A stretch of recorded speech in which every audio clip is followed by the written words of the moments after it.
Does anyone have any topics for today? It might be a bit smaller. A few devotees messaged me saying they wouldn't be able to make it for one reason or another. And Chinmoy also seems like something in the stars today. But we have a very nice group here. Does anyone want to? I have a question. Okay, great, awesome. I heard that or read, I think, a quote from one of our gurus that if we're going to beg for anything, we should beg for the Lord's mercy.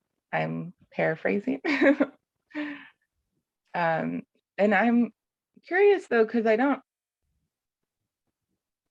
necessarily hear that like very much, like to beg for the Lord's mercy. Like I hear, when we're chanting the Lord's name, we're supposed to just like focus on the sound of the Lord's name, like when we're chanting the Maha Mantra. Oh, we got a package. So yeah, I'm just curious, like, is that something we really like? Is that just like, well, if you're going to beg, that's what you should be begging for, or it is good to beg the Lord? That's all. Can you tell me again what it is that you said you came across? Was that a quote of Srila Sridhar Maharaj you're saying? I think it was Srila Bhakti, not Prabhupada, but the other. I You used don't to know how mean to say his name. Not Srila Sridhar Maharaj. No, his guru.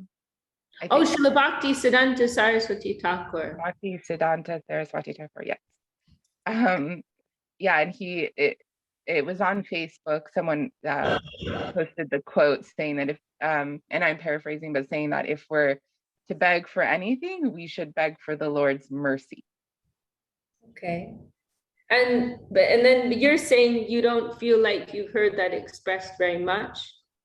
I don't feel encouraged to beg for the Lord's mercy.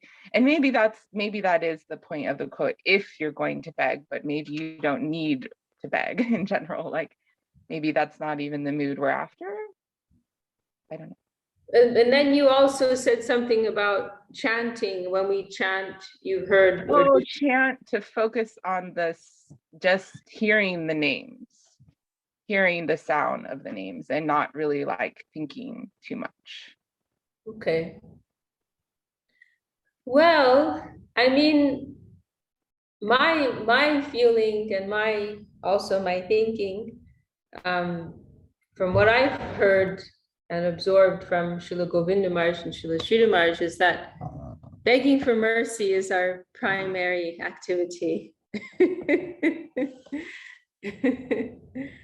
This is the whole, we are beggars of mercy. We are beggars of mercy. I remember I was having a discussion with Shuddha Shawar Prabhu once about something or another, and he made that statement to me, and it's always stuck with me. We are beggars of mercy. And that, for me, that is the gist of what I've heard and understood from our Guru Varga. That in everything that we're doing, and in our spiritual practice, and in every movement, every breath, every exchange, we want to be situated in the position of a beggar of mercy. We were just hearing, actually, was it today or yesterday? I think it was this morning, where Srila Sridhar Maharaj is saying, and how like we have to prove, like in this world, normally it's about proving that you're the best, proving that you're number one. Like if you can't actually get anywhere in this world normally if you don't have that approach. Like in terms of getting a job and being able to maintain yourself and others. You go to a job interview, you have to demonstrate your superiority and why you're better than 1,000 other people, and et cetera, et cetera. So it's like, it's like they say, dog eat dog world, survival of the fittest. That's how this world runs. But when we enter the devotional sphere, it's just the opposite. And so Srila Sridhar Maharaj, I think he was, something we were hearing this morning, he was mentioning that mood, but there are other places where he says it more explicitly, like in Subjective Evolution of Consciousness, he says, we have to prove to the Lord that we are the most needy. Rather than proving that we are the best, we're better than everyone else, we have to prove that we are the most lacking, we are the most in need. That's our whole, like, because how can we draw the Lord's grace? How can we draw the Lord's attention? We're not gonna get anywhere if we try and tell him, if we try and give him our resume, and tell him our qualifications, and I can cook very well, I can speak very well, I have a degree in physics, like, I'm an architect, all of these things are meaningless to him. He has everything already. That's the definition of God. That's the definition of Bhagavan, who is complete in all opulences, knowledge, wealth, beauty, strength, renunciation, fame. He has everything of everything, in every category. So there's nothing, and we, on the other hand, are tiny, finite, confused, suffering souls. So anything we have, it's not going to impress him. So we have to give up that mentality and just try to inspire his divine mercy. It's not that we're going to get this because it's owed to us, or we deserve it. But we need to move him. Can you touch his heart? Can you touch the Lord's heart? Can you move his heart? And that can only be by invoking the sentiment of pity, of mercy, of grace, means something that we don't deserve. So it's all about, we are beggars of mercy. And there are some very poignant expressions of Rupa Goswami in this regard, where there's two. There's one that's more famous, which is floating some here. I can't remember if I can remember. Kim Bruve Purushottama. Govindanadean, you can remember that verse? Kim Bruve Nama Naparadi cha Kaschana Hari Hare Ki Pamade Kim Bruve. You know the verse I mean? Kim Bruve. But anyway, the translation is, you won't find anybody more sinful than me. You won't find anybody who's more than an offender than myself. No. I'm even ashamed to come before you to ask for your mercy. No. Kim Bruve Purushottam. What else can I say, my Lord? And then there's another verse following that where they say, you are so glorious, you are so great, that we are ashamed even to come before you to ask for your mercy. However, you are so irresistibly charming and attractive, we cannot help ourselves. We cannot help ourselves, but to come before you and ask for your mercy. We feel ashamed. Yeah, thank you, Govindanadean. Matulyo nashi papapana paradi cha kaschana prihere pilajame kimbruve purushottama. And there's this meeting that takes place between Rup Sanatana and Mahaprabhu.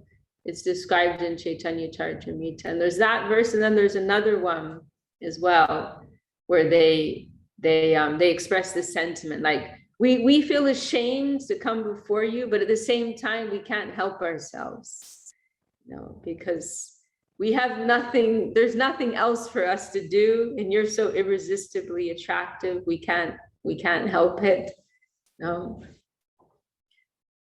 So, because that, that feeling may come into the sincere heart of a practitioner, that I need that realization, I need mercy, I want mercy, but then I feel so fallen that I'm ashamed even to ask for it.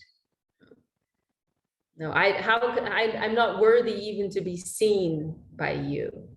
No. That feeling comes in the hearts of sincere practitioners at different times. They feel, and it's something that can actually be a problem, because it can be a little paralyzing. Like, oh, I'm not fit. I'm not fit to mix with the Vaishnavas. I'm not even worthy of service. That feeling may come. However, the next realization is that, there's nothing else for us to do. We have no other choice. And the Lord is here for that purpose of trying to help us, and we have to simply humbly accept our fallen condition and move past that. There's no other way forward. We have to move forward. So, my understanding is that, and my feeling is that begging for mercy, it should be our main occupation, and that's what makes our service life meaningful. That's what makes our practicing life meaningful. Otherwise, it becomes a ritualistic practice. It just becomes an empty practice. That those two fingers, right? When Mother just showed us trying to bind Krishna and failing because the rope is always mysteriously always 2 fingers too short. Finally, Krishna allows her to capture him. And Vishwanath Chakravarti explains those 2 fingers. One finger represents the endeavor of the devotee, and the other finger represents Krishna's mercy. So we don't get anywhere without the Lord's mercy. How would you, how would you, question here, how would you phrase a plea for mercy? Is it a mood? It's a mood, yeah. Primarily it is a mood. It's a mode of being, but yes, also we may directly pray, and same thing I was thinking when you mentioned about chanting. It's true, Gurudev said that we don't need to directly ask the Lord for anything when we're chanting. But we do want to have that mood of praying for mercy, beggars of mercy, praying for mercy. And Gurudev also has mentioned that, that when we're chanting, we can pray, oh Lord, I'm unable to approach you. With my objective, in my objective world, with my material senses, I am unable to approach you. You exist beyond the jurisdiction of my senses. So I am unable to approach you. You please descend. You please reveal yourself to me. Gurudev has mentioned that we can pray, please reveal yourself to me, O holy name, O Lord. So that mood of prayer, begging for mercy, begging for connection, I think Gurudev's main point was we don't need to be, thinking about so many things or intellectualizing about this and that, but in the background of our chanting, there is that mood of prayer, simply, please give me your mercy, please give me your connection. There's a beautiful expression of Srila Sridhar Maharaj in Subjective Evolution. He says, accept me and connect me. I remember that a lot. Accept me and connect me.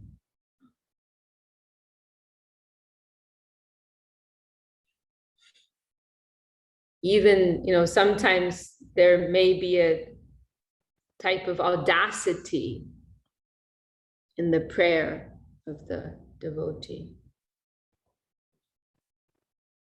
Like Srila Sridhar, it's mentioned in the Gopinath prayers of Srila Bhaktivinoda Thakur, and also Srila Sridhar Maharaj has mentioned that mood.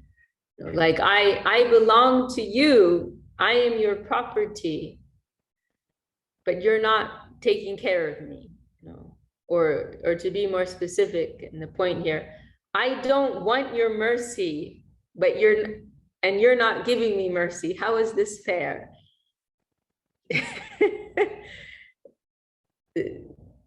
in Bhaktivinoda Thakur's song, what he says is, seeing that I am averse to you, you disregard me and you don't give me your mercy. What is this? What he's saying is like, even if I don't want it, you have to give it to me.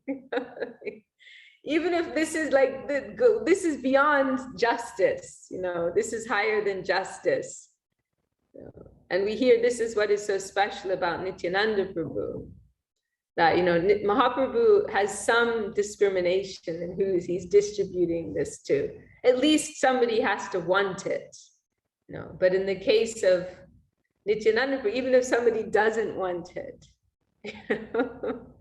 he's giving. So that Srila Sridhar Maharaj, Bhaktivinoda Thakur, they mentioned this kind of mood, like I am yours. I belong to you. Just like a child. Like if a child tells their mother, "Leave me alone. I hate you." What does the mother do? Does she throw them out into the street? No, of course not, because there's that sense of intimacy. There's that feeling of closeness. That even if I reject you, you will still pull me in. You will still embrace me. So eventually, we want to have this kind of close, just like in a family. Krishnadas Babaji, I believe it was, he made this comment, like in families, people tolerate all kinds of abuse, but they don't break up the family, but in the mud, in the temple, you say one thing to somebody, I'm leaving, that's it, you don't respect me. Acharya Maharaj, he mentioned how, he said, Gurudev told me many times to leave the temple. He told me, he was so angry at me, he just told me to leave, And Acharya Maharaj said, but I understood Gurudev was testing me. He was testing my attachment, and I never left, So we want that, that kind of intimacy.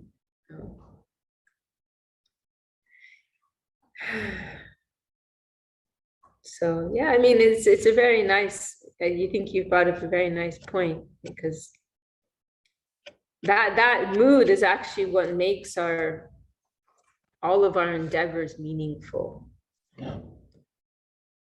That realization, we are in need of grace, we are in need of mercy, and the prayer for that. If you read Prapana Jivanamrita, you'll find so many prayers which are all about that. Please go through that book, Prapana Jivanamrita. There's one verse I was reminded of, saying that when I think of your name as Bhakta Vatsala, then my heart trembles. So Bhakta Vatsala means affectionate to the devotees. It's one way in which the Lord is, like we sing Bhakata Vatsala Shri Gauda Hari, right? And Bhakata Vatsala, affectionate to the devotees, is one way in which the Lord is known. So in this prayer, this is included in Prapana Jivanamrita. This devotee is saying, when I hear that your name is Bhakta Vatsala, my heart trembles, because he's feeling I'm not a devotee. But then when I remember your name Dina Bandhu, which means friend of the fallen, then I feel very encouraged. And I feel very encouraged. And also there's Uddhava's prayer. Aho Bhakiyam Sanakalukutam Jikam. This is the answer to your question. Aho Bhakiyam Sanakalukutam Jikam Saya. Is it? Aho Bhakiyam Sanakalukutam Jikam Saya Paya Apyasadvi Le Begatim Dachi Uchitam Tatonyam Kam Vadayalam Sharanam Rajema. Kam Vadayalam Sharanam Rajema. This is spoken by Uddhava, and he's reflecting on Krishna's mercy, and so he says he's remembering the incident when Putana, this demoness, she came with poison smeared on her breast, desiring to kill Krishna, but what did Krishna do? He simply accepted her desire to be a nursemaid. He was seeing, oh, she's approaching me in the form of a mother. So he gave her, in her next life, he gave her a position as a nursemaid. So Uddhava's marveling, how merciful is Krishna? Somebody approached him trying to kill him, and he gave them this wonderful high position as a nurse. So then he concludes, Kam va dayalam Sharanam. Dayal means mercy, right? We hear this word sometimes. Dayal is mercy. Kam va dayalam Sharanam Rajema. Means Kam va dayalam. Sharanam is referring to shelter. So dayalam, Sharanam is referring to a merciful shelter. So Rajema, where else, what other merciful shelter could I possibly approach other than Krishna?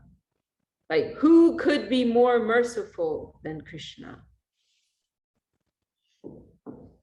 Who could be more merciful? Who is more merciful than Krishna? And then there's another verse. Now you're reminding me of lots of verses. And there's another verse which Gurudev really liked a lot. And unfortunately, I can't remember the Sanskrit, but saying that, there's nobody who is more fallen than I, and there's nobody who is more merciful than you. And then concludes, considering this, please do the needful.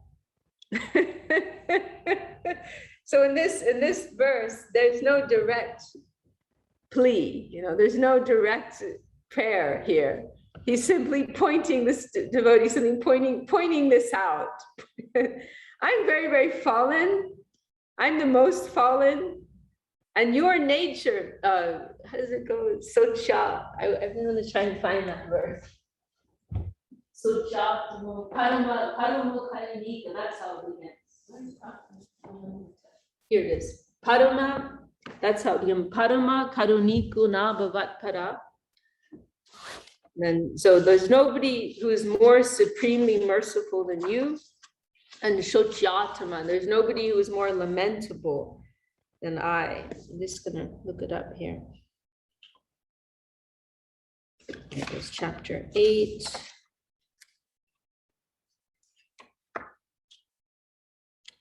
Verse 4. Oh yeah, and there's also, I forgot it was this verse. Srila Sridhar Maharaj has a very wonderful illumination on this verse. Ud Buddha Swarupe Swabhava Karpanyam. Humility is the natural symptom of the soul in his awakened state. That's Srila Sridhar Maharaj's comment here. Ud Buddha Swarupe Swabhava Karpanyam. This is the natural mood of the soul, the awakened soul, humility. And then this is the verse. Parama karuniko nabhavatpara, parama shochatma nachamatpara, iti vichincha hare mai pamare, yad uchitam yadunata tadachara. O Lord Hari, you are the supreme merciful, second to none. And my condition of life is the most lamentable, second to none. O Lord of the Yadu dynasty, considering this, dispense whatever you deem fit. or this sinful wretch. Iti vichincha here. So no direct request here. Just you please consider these 2 points and do what you consider to be appropriate. You know.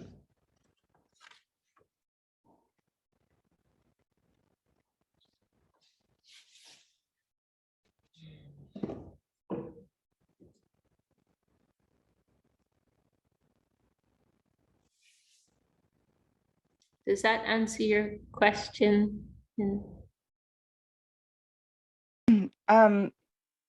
Yes, that is helpful. I guess I've heard a lot like to be humble, and I've also heard like to ask to pray. Like I heard a prayer that Gurudev would do, like just praying to his Gurudev, to Krishna, to the deities, like please overlook my offenses. And that was like an everyday prayer, like in the morning. So I do that prayer when I remember to, but I don't know, I guess I just haven't listened to enough lectures, but somehow this mood of, and maybe it's like I don't know, maybe different things are emphasized by different teachers, and so it just never really was something that was pushed forward towards me, like this is the mood of a devotee, like to actively have this. So it's good though. Well, hey, it's humbling for me, so that's better too. But I mean, I think you have that mood. You may not have had it like framed in a particular way, but that's how you're living that's how you're continuing with your devotional life, right? That's why you go and you do garland seva at the Sokhel Seva Ashram. That's why you come to participate in meetings, because you're looking for mercy. Maybe you haven't framed it in your head like that, Mm-hmm. but you definitely have that mood. Yeah. No, definitely it'll be something that I'll be like thinking about a lot, and trying to, incorporate. And I don't know, I just I do like to be like specific in how I'm like approaching the Lord and thinking about the Lord. So yeah, I'll be thinking about it. I may have more questions later. This Kunti sending a heart. Have you been through Papana Jivanamrita? I probably did at some point. Forgot everything. Please go through this book. Oh, okay, it's really pretty. It's probably our most beautiful publication. Very beautiful. Papanam Jivan Rita. Yeah, it's also available online. I can send you a link. Okay, nice. Okay, Chinmoy Prabhu has some copies there if you want a hard copy. Okay. But yeah, this book is about surrender. It's about Sharanagati, and so that mood of mercy is very pervasive. It's very fundamental. There's one verse, there's another verse I'm thinking of. There's some very powerful verses in this book, in this theme, of asking for mercy. There's one I'm thinking of Srila Rupa Goswami, but I can't remember what chapter it's in. But anyway, this book is all about that, so. And I think it's something that will always be at the core of spiritual life. It may take on different tones. It may take on different, slightly, there may be different emphasis, different points of emphasis, maybe different, slightly expressed in slightly different moods and tones. Like for example, in our state now, we're suffering just from very basic things, lust, anger, greed. So like our expression of asking for mercy may be more related to these very, basic things, and then in the more, advanced devotees, the prayer for mercy, it may be with another angle, but that mood is always there. Even I mentioned that example, Mother just showed a binding Krishna, and Krishna's mercy may take on different forms, but I feel that in our relationship with the Lord, the connection of mercy, the prayer, the need for mercy will always be there in one way or another. Yeah, please. Is Bimala?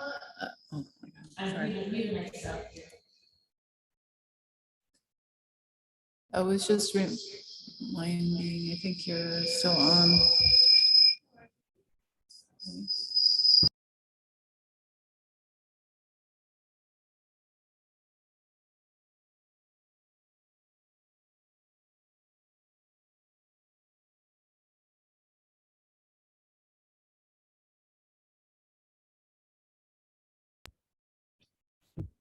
Bimala, that was just reminding me of one of the Zoom calls that we had with, or you said you were on one of the Zoom calls with Srila Charidev in fairly recently, and you had asked him for mercy.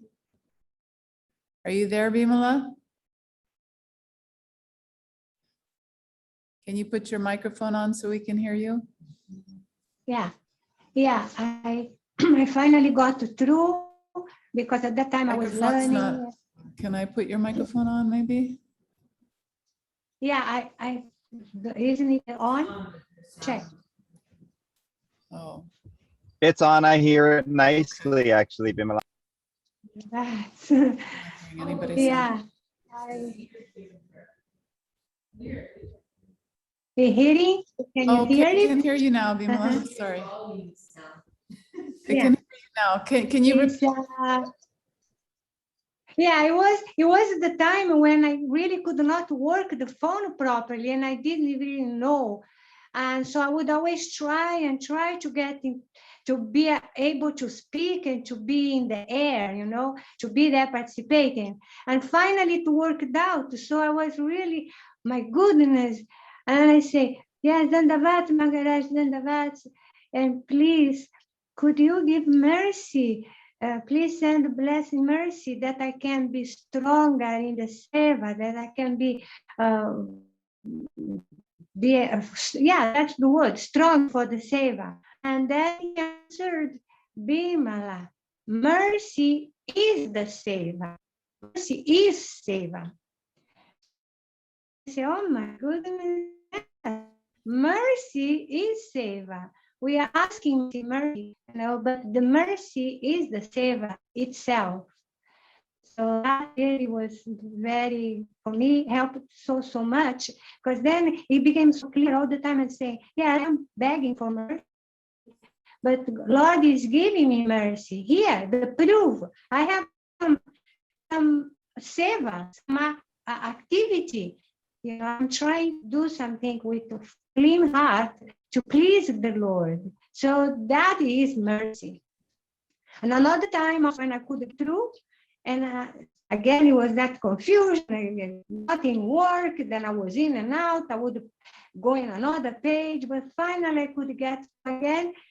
And then I asked him, please, Maharaj, give blessings.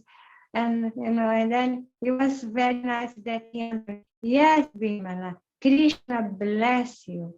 So that also was, for me, meant so much, because yes, I am asking blessing, but yeah, okay, Krishna bless you. So that, like, it's like incorporating my being.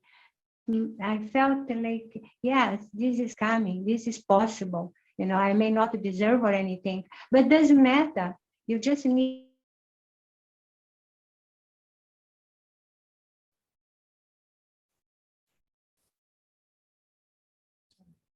What happened? But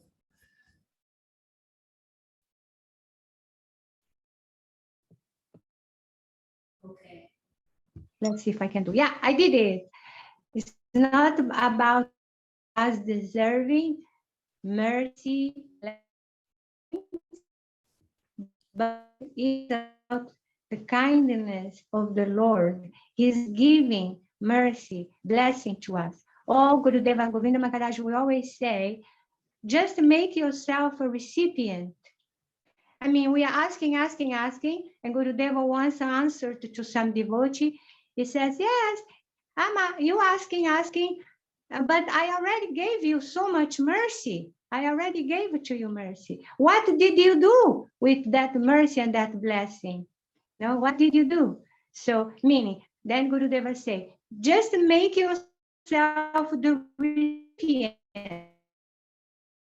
And then he asked another question, he himself, and how do I make my recipient? And then Gurudeva himself answered, I make myself recipient. I am saying every day, all the time too, humility, tolerance, giving honor to others, everywhere without expecting any honor in return. This is making yourself a recipient. And then Gurudeva will say, be a Vaishnava. And what is it to be a Vaishnava? It is what Sri Chaitanya Mahaprabhu teaches us in Sikshaksha. And Gurudeva is always also telling us, humility, tolerance, give honor everywhere where you think you think is undeserved, to giving honor, you're not expecting honor in return. You know, humble like a blade of grass, tolerant like a tree. So it's easy to say, but how is it that we can really try, Lord, to incorporate it, to act on us, not to be our with our own ways that want to make ourselves obstacles for that to flow, for that dharma. So that Vimala, you're kind of fading in and out a little bit, your sound.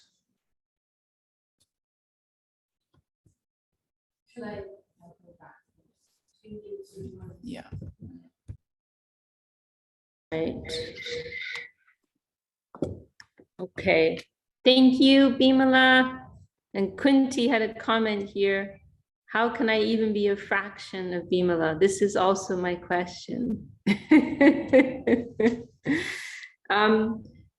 We also want to say hello. We have Ananda Srupani's also joined us from London, and Nanga Krishna Prabhu, Dandavat. Nanga Krishna Prabhu joined us from Tijuana, and also Kunti has joined us from the other side here. And we also have Somya Sham Prabhu, Vijayananda Prabhu joining us from Limerick. Dandavat. Now, does anyone else want to ask or add anything here? I actually have another. So then. Oh, sorry, and also Namapriya from Latvia. Also here. yeah, and be here the reception. Yeah, I'm sorry, Bimala, we can't hear you very well. Yeah. But okay, so we have another question here. Oh, so then what Bimala was saying sort of got me thinking,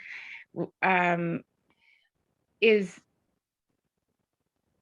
so we're supposed to beg for mercy, but what is our mood when we're approaching a higher Vaishnav? Is there a difference there? a distinction between, you know, saying like, maybe Bimala was saying like, people asking for Gurudev's blessing or mercy. Also, is there a difference between asking for a blessing and mercy? And then him saying like, well, you, what are you doing with those blessings that I'm giving you? I don't know. And maybe it's individual. I mean, maybe people have different, I mean, I've heard that also, that you have to like understand that there's context whenever the guru says something, that it's who is he saying it to? So yeah, but I guess the main question that's coming up for me is it about the distinction between appropriate direct questions to the guru, or direct asking of the guru, versus our mood? I don't know. Well, I'm not 100% sure I've understood what you're asking, but I can say some things based on what you said. First of all, you know, let's understand, what does mercy mean? You know, mercy means that we are receiving goodwill from the higher plane, goodwill from a higher plane to a lower plane. You know, so like exactly which word is used, blessings, mercy, you know, these things are not, you know, we don't need to get too stuck on the language, you know, but the main idea behind mercy is that, you know, from the Lord, from the Guru, from the higher Vaishnavas, they are bestowing their goodwill upon us. You know, that's the main idea. And then you're saying something about, is it different between the Lord and the Guru?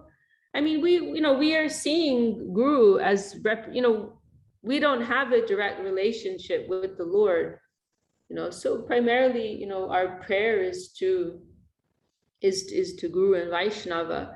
And we also may pray to the Lord sometimes, but couched in that position of a servitor of our Guru, you know, with that, you know, there's this beautiful prayer of Raghunath Das Goswami, where he's saying, it's a prayer to Govardhan, and Gurudev, it's called Govardhan Vas Partana Ashtakam, or is it Dashakam, maybe Dashakam, praying for residents at Govardhan. And one of the prayers, some of those prayers in that, it's like 10 or so verses, and most of them, or some of them, they're quite high, and we don't meditate on them so much, but one of them is very appropriate for us, and Gurudev quoted it many times, where Raghunath is praying to Govardhan, there's no reason why you should accept me. You know, I am a cheater, I'm a sinner, etc., etc. However, your beloved Shachi Nandan, you know, Sri Chaitanya Dev gave me to you. So, you know, I have a recommendation from Sri Chaitanya Dev, you know, from Sri Shachi Nandan. So you have to accept me, you know. I have, because of the relationship. So even if we are my point here is, even if we are praying to the Lord directly for mercy, it's always with the connection of our Guru. You know, if you look at the last verse of every chapter of Sri Chaitanya Charitamrita, you know, what is it? Sri Rupa Raghunath Padejar Ash Chaitanya Charitamrita Kohe Krishna Das. You know, aspiring for the grace, for the connection of Rupa and Raghunath, my gurus, I am chanting the glories of Lord Chaitanya Dev, you know. And also in this song, Hari Haraya Nama Krishna, you know, what is the last verse? Sri Guru Vaishnava Pad, Padma Koriyash, Nam Sankirtan Kohe Narottama. It's the same expression. Aspiring for the mercy of Guru and Vaishnava, I am chanting the glories of Lord Krishna. You know, so there's our approach to the Lord is always through Guru and Vaishnava. So it's, you know, it's all interconnected, but always, you know, primarily our focus is the relationship, the connection with Guru and Vaishnava. You know, we are approaching the Lord through them, you know, by them, under them, you know. They are always, you know, very they are the basis in that whole transaction. In regards to the what Bimala mentioned, she mentioned this incident when somebody called Gurudev and was asking for blessings. And I mean, there is context to that. And the context is they called Gurudev not too long before and asked for blessings. And then they're calling again a short while later and also asking for blessings. And then Gurudev said, well, what did you do with the blessings I already gave you? But the point here that I understand that Gurudev was making is that, there's context here, and he is speaking to that person. And the way I understand it is that sometimes we can become a little ritualistic. It's like you ask the guru, please give me your blessings, Guruji. It becomes like a religious ritual, and we lose touch with the real feeling and the real significance. Like Trivikram Maharaj told me that Gurudev told him once, sometimes I feel like one of these Brahmin priests, who people come and they make their request or their prayer for something, and then the priest is blessing them with kusha grass and Ganga water, this is quite, something quite pervasive in the Hindu culture, like religion is something, and not only in the Hindu culture, in Christian culture, many religions, this is very pervasive mentality that religion exists to support you, in your world here and now. So you go to the priest, once a week on Sundays, you do your confession, you atone for your sins, and then you do what you want in the week, and then again you go and you confess. Like you're missing the point here. Like we want to enter into the living spirit of what this is, not like this is something that exists on the sidelines, at my convenience, so, oh, Guruji, please give me your blessings. What does it actually mean to ask for blessings? What does it actually mean to receive blessings? What does it actually mean to implement those blessings in your daily life and make them meaningful in your daily life? Like, I feel like that's what Gurudev was saying when he said that to that person, or like Acharya Maharaj, he would comment how, like, often when he's preaching in the villages, like there's this religious ritualistic idea, oh, there's a sadhu here, let's all go and worship him and touch his feet and give him nice prasadam. But then when it's time for the class, many people disappear. Like when it's time to actually listen to the message of the sadhu, and to try to make that a part of your heart, a part of your life, in your daily moment by moment activity, there's less interest in that, But, this ritualistic, formalistic idea, oh, here's a holy man, let's all bow to him, touch his feet for our upliftment, and carry on and do whatever we want, That's not what Krishna consciousness is about. You can go to many other practices, religions that will accommodate that mentality more, but that cannot be accommodated in Krishna consciousness. It just cannot. Because the whole point of Krishna consciousness is entering into the heart of the Lord. Bhagavat Dharma. This is Bhagavat Dharma, means God's own version of religion. Every other religion is someone else's version of religion. This is God's own version of religion. So that mentality doesn't work here. Keep it out, keep it at the door. In this practice, this has to become a part of your life and on a conscious level. This has to become a conscious heart practice. So that's what I understood, by Gurudev's. Like what I've told you before, what I've given you before, have you really appreciated that? Did you follow that? Has that become a part of your life? Or are you just asking in a ritualistic, religious, formalistic way, oh, please, Sadhuji, give me your blessings.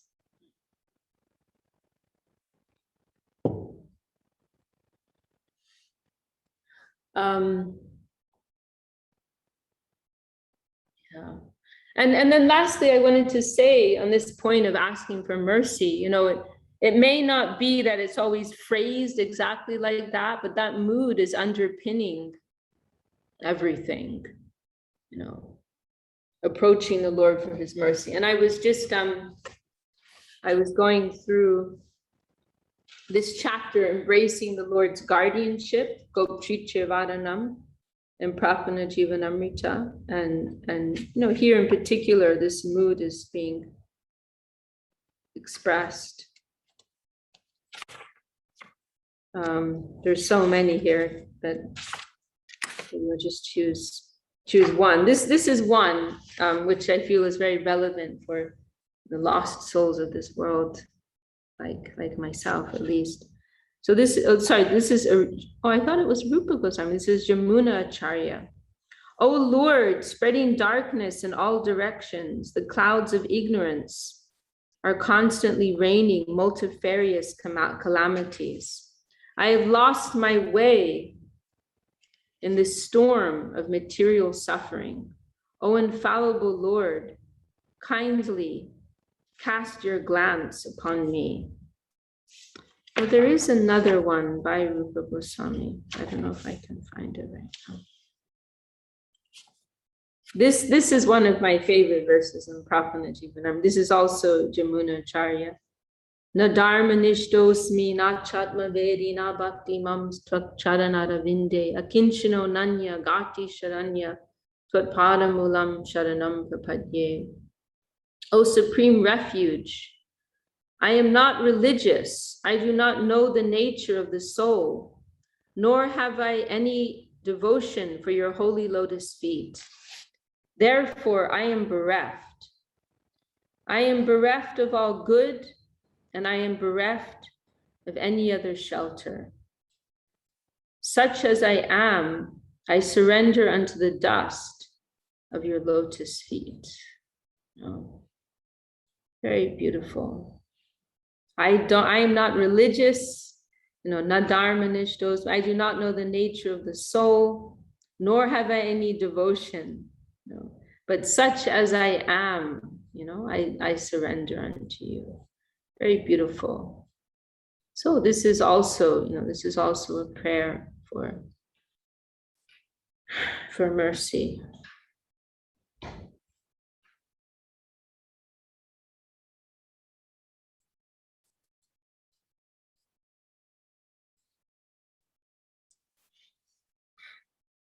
Well, that was very beautiful. Thank you.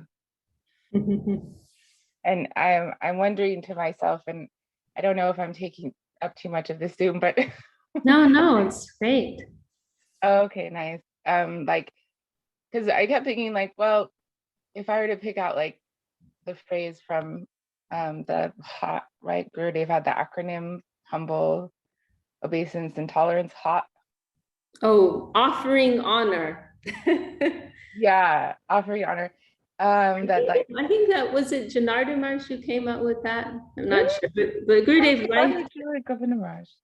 Oh, maybe it was Gurudev. Gurudev liked it, I think, at least. Oh, it's funny how things spread like telephone. Yeah, I think it was Mohanananda. Yeah, I think this is a devotee in Australia. You're right. I'm pretty sure it was him, Mohanananda. Someone told me it was Gurudev. No, but Gurudev mentioned it. I think Gurudev liked it. But... Oh, okay. Well, that was something that's always been like, everyone is always emphasizing that to me.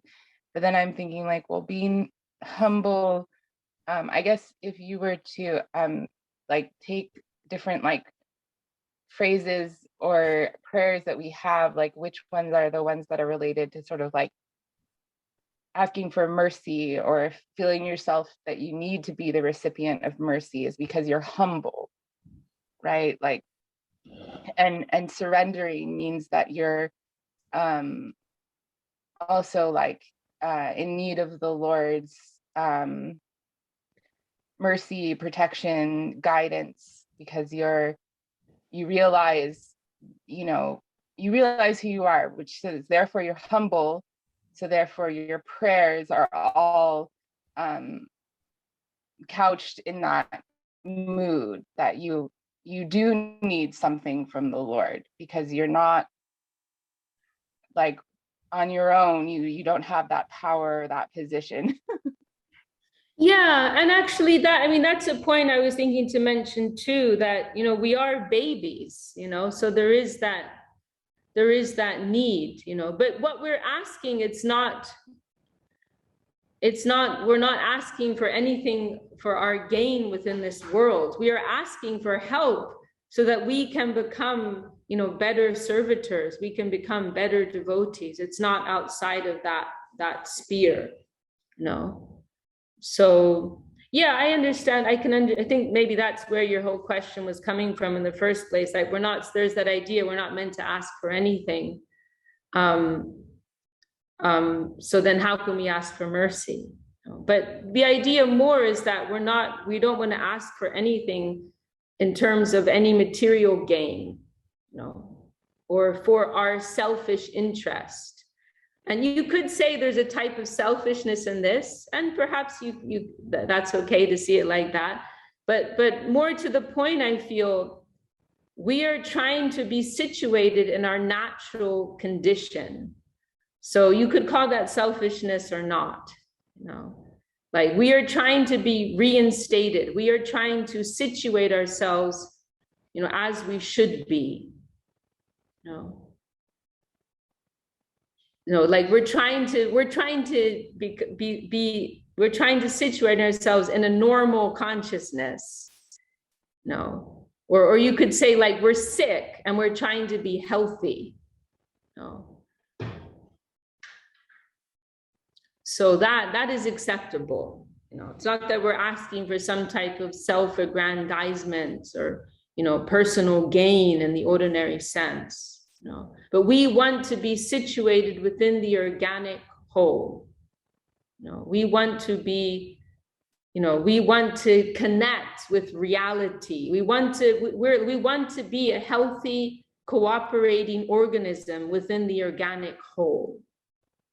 No, like a cell in the body, you know, just wants to be operating in a healthy way within the body, supporting the natural systems of the body. So that's like us, like we are one part of a greater whole, and we are trying to realize that, be situated within that. You know? So that, I don't know if that would count as selfishness, not exactly. You know? It's not that we're trying to get something for ourselves more than others. You know, there's a different slant here. Does that make sense? Yeah, and definitely what you said, that that, you know, we're told not to ask for anything for ourselves, and maybe it is a higher, like you have to already have the basic conception down to, I guess, understand what it means to ask for something. That's also true. Yeah, but there needs to be some degree of sambandha gyan. You know, do you know that? Are you familiar with that phrase, sambandha gyan? Sambandha gyan means proper understanding of what is the true nature of things. What is my true nature? What is the real nature of the environment we are in? You know, what is our real need? What is the real goal? This is called sambandha gyan, understanding the proper relationship between everything. What is my relationship with the environment? You know, what is my relationship with the supreme entity? You know, this is called sambandha gyan. So it's true, you know, in order to pray, to serve, to inquire properly, there has to be basic sambandha gyan. Saraswati Thakur has mentioned there cannot be any service without sambandha gyan. Without understanding who we are, without understanding who the Lord is and what our relationship is, how can we render proper service? You know, without understanding who Guru is and who we are and what our relationship is, how it'll just be something unconscious. So there won't be any real value in that. So yes, you're right.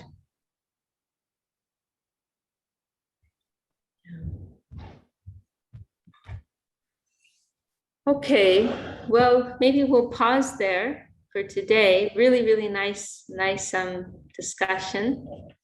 Really nice topics. And Chintamani's also joined us. Does anyone else want to add anything before we close for today? Our hostess want to add anything? Okay. I'm super happy that you came, Vishakha. Forward to your return very soon.